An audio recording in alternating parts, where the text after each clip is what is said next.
The statement of purpose is the one document in your entire US graduate application that you have complete control over. Your GPA is fixed, your test score is fixed, your transcripts are fixed. Your letters of recommendation are in someone else's hand. The SOP is yours. You write it. You decide what to say and how to say it. And most Indian students across every field, every department, throw that advantage away by writing the same generic document as thousands of other applicants. The worst part, most of them don't know they are doing it.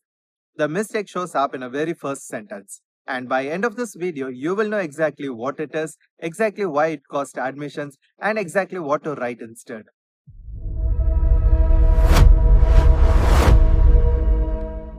Let me be very direct about what the SOP is not, because these mistakes are universal across every department and every field. It is not an autobiography. Do not start with when you are born or where you grew up. It is not a list of achievements. Your resume already covers that. It is not a copy paste template. Do not send the same SOP to 10 university with just a university name swapped. And please do not open with I was born in this city and since childhood I have been passionate about this field. I promise you that sentence appears in 60 to 70% of SOP that US admission committee reads every single year. It is a faster signal that this is a generic application. Now, here is what the SOP actually is and how to write it. 6 paragraphs, each one with a specific job. This framework works for every department: CS, engineering, business, architecture, every field. The structure is the same, the content is yours. Paragraph 1. The opening hook. This is a paragraph that determines whether the admission reader continues reading with genuine interest or with professional obligation. Start with a specific moment, a specific project, a specific problem you encountered that lead you to this exact research interest. It must be something only you could write. Generic example of what not to write. I have always been passionate about sustainability. That applies to anyone. Or engineering has fascinated me since I was young. That is not a hook, it's a placeholder. Strong examples of what to write by field. CS. When I was debugging the image classification pipeline for my third year project, I found the model performed at 94% accuracy on the test set, but failed on every real world sample I fed it. The gap between the measured performance and the real world robustness became the question I have been trying to answer ever since. Architecture. During my internship at this firm, the senior architect handed me a report showing that the glass curtain wall system had model saved 12% on the cooling loads, but increased glare discomfort complaints by 40%. I realized I needed to understand the building physics at a level my undergraduate coursework had not equipped me for. See the difference? Specific, grounded. A real question that needs a real answer. That is your opening hook. Paragraph 2.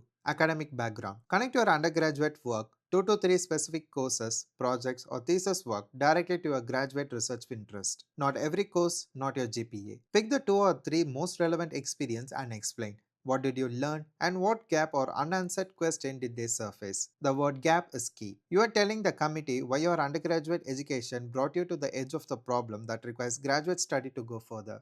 Paragraph 3. Professional and research experience. Your internships, research work, publications, competitions. For each experience, answer 2 questions clearly. What did I actually do and what gap or question did this experience surface that requires graduate study to address? Do not describe the company, do not list employers. Describe your contribution and the problem it opened up. If you have a publication, name it. If you have a conference presentation, name it. Paragraph 4. Why graduate school? Why now? What can a structured master's program give you that practice alone cannot? What specific knowledge, research access, or credential do you need? Be specific and be honest. I want to enhance my knowledge. Tells the committee nothing. Vague answers like that are disqualifying not because they are wrong but because they demonstrate you have not thought through your own path. Name specific framework, methodology, or research access you need. I need exposure to computational fluid dynamics modeling at the research level that industry practice in India does not provide. That's a real answer. Paragraph 5. Why this university? I'm going to say this as clearly as I can. This is the most important paragraph in the entire SOP, and it is the paragraph that must be completely rewritten for every single university you apply to. Not edited, rewritten. Here is what it must include: the name of 1 or 2 specific faculty members whose research aligns with yours. And you must have actually read something about their research before you write this. At minimum, read the recent paper abstracts on Google Scholar. Name specific courses in their graduate curriculum that are relevant to your goals. Look at the actual course list, not just a program name. Mention specific labs, research centers, or program features that are unique to that institution. This is how you prove your interest is genuine and specific, not manufactured. Paragraph 6. Career goals. Where are you going after this? Degree, industry, research and academia, entrepreneurship, policy work. Be specific and be realistic. Name an actual career path. I want to contribute to society is not a career goal. I plan to join an AEC technology firm working on a computational building performance tools with a long-term goal of building an independent consultancy bridging sustainable design and digital fabrication in India. That is a career goal. It shows you have thought about what this degree is for. Let me show you the exact sentence difference. Here are the two versions of the same why this university paragraph. The first sentence tells the committee you read the faculty page. The second sentence tells them you read the research. Only the second one proves you belong there. Letters of recommendation. Most programs requires 2 to 3. And most important rule is this. Each LOR must come from someone who can speak specifically and credibly about your abilities, not just someone who knows your name. A LOR from a very famous professor who barely knows you is worth less than a one from a less known professor who supervised your thesis, read all your drafts, and know your strength and your thought process in depth. The letter is about the quality of the recommender's knowledge of your work, not their title. Ideally, two academic LORs and one professional LOR. If you have a strong research and an industry experience, two professional and one academic also works. The mix depends on your background and the program type. Here are the three LOR types and who the ideal person is for each.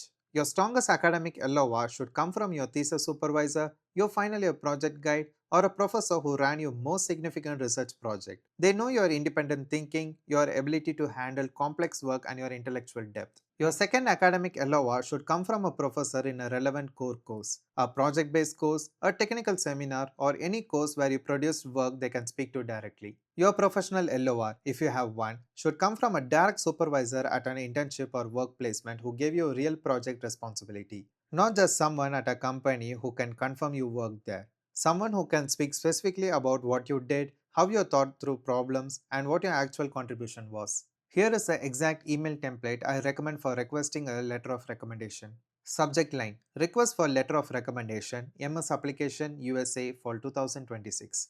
Clear and professional. They know immediately what this is about. First paragraph. Remind them who you are, the specific course or project you worked on together. Do not assume they remember you. Professors have hundreds of students. Second paragraph. The actual request. Mention the specific project or work you did under their guidance. Give them a concrete reason to say yes, rooted in something specific. Third paragraph. List the universities you are applying to with deadlines. Make it easy for them to understand the scope. Fourth paragraph. Tell them the submission is online through each university's portal. You will share the links once they confirm. You will send your SOP, resume, and supporting materials to help them write the letter. Fifth paragraph. State your easiest deadline and make it easy to decline gracefully if they are too busy. This professional courtesy actually makes them more likely to say yes. Sign with your full contact details and with a LinkedIn profile. After they agree, give them 3 to 5 business days to respond. Send them everything in one single organized email. Your SOP draft, your resume, your list of university with deadlines, and a brief paragraph on what specific aspect of your work you hope they will highlight. 1 week before each deadline, send them a polite or short reminder. Something like, I want to check in as the deadline for this university is coming up on this date. Please let me know if you need anything from me. That's it. No pressure, just a professional nudge. And after they submit, thank them always. They are doing you a significant favor. Before the outro, one question for the comments. What is the field or department you are applying to? Drop it below and tell me what your opening hook idea is. I want to see them and I will reply. That is a complete SOP framework. 6 paragraphs, each with a specific job, and a full letter of recommendation process, including the exact email to send.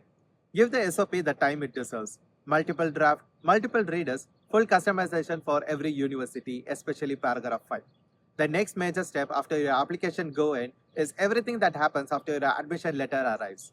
The I-20, the education loan, the service fee, the DS-160, the visa interview. There is a full dedicated video on that entire process. Link in the description. Good luck. You have got this. See you in the next one.